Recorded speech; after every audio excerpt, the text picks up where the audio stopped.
नमस्कार दोस्तों, मैं मंजू वर्मा स्वागत करती हूँ मंजू लोकगीत 123 पे। ताइए चटपटा सोहर गीत सुने दोस्तों, बहुत ही प्यारा सोहर है। तो आप लोग सुने, अच्छा लगे चैनल को लाइक सब्सक्राइब और शेयर कीजिएगा। कमेंट में बताएं ये गीत कैसा लगा दोस्तों।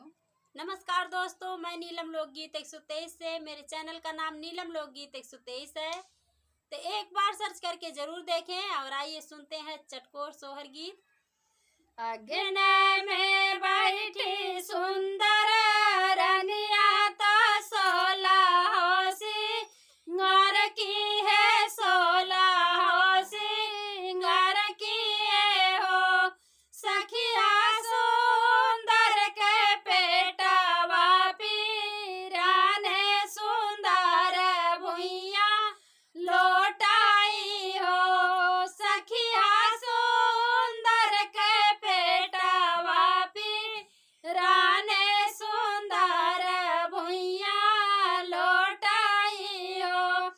तुही मोरी ननदी से ननदी तुही न यादा रहीतिन, तुही न दूला रहीतिन हो। ननदी सभावा बैठे तोहरे भैया बोलाई लाई आवाऊ हो।